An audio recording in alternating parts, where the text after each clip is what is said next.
Dave, you know what happens on the ground. I know that we help people. The people on the ground.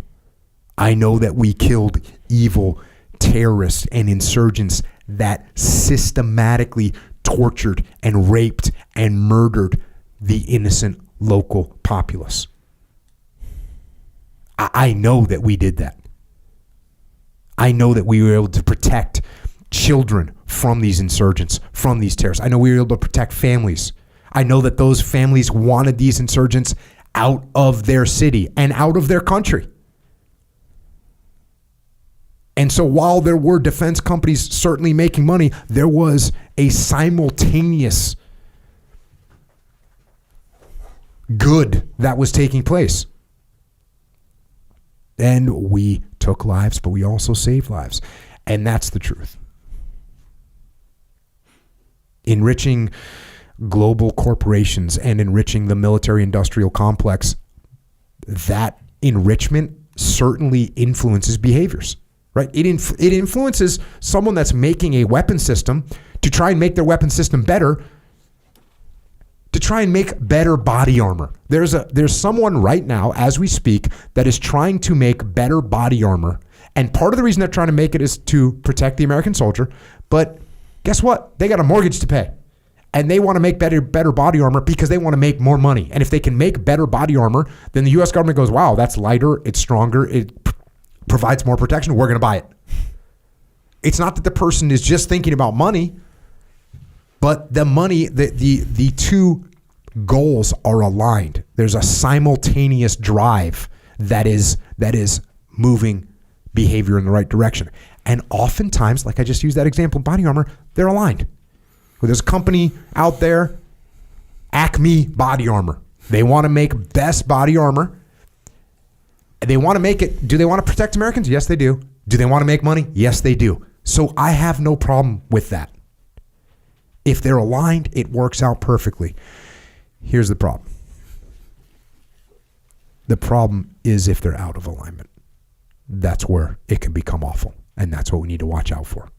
What is the driving force behind going to war?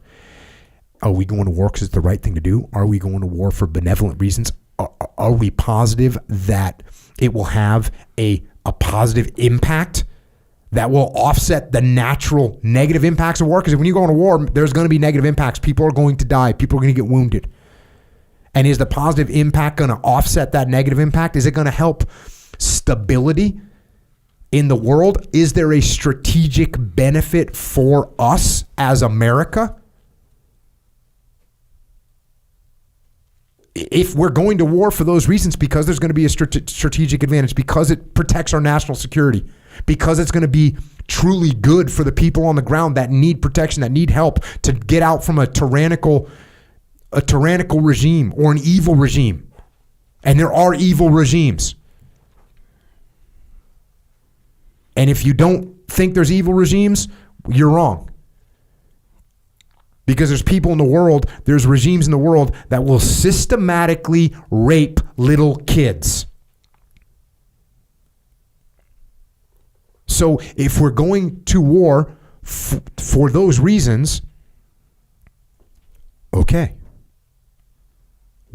we can consider it. If the primary driver of going to war is to make money, if it's to profit, if it's to sell more guns and bombs, if it's not going to stabilize the world, if it doesn't help us protect our national security, if it's going to be a strategic defeat, then we're wrong. And can there be alignment by these two drivers? Yes, there absolutely can. I don't mind someone making great body armor, making money off it. I don't mind somebody making a great weapon system that makes a bunch of money and it helps us win a war. I have no problem with that at all. But if these things aren't aligned and we're fighting for money or we're fighting for profit and we're not getting positive impact and we're not getting strategic benefit, well, then we need to listen to Major General Smedley Butler and say, to hell with war.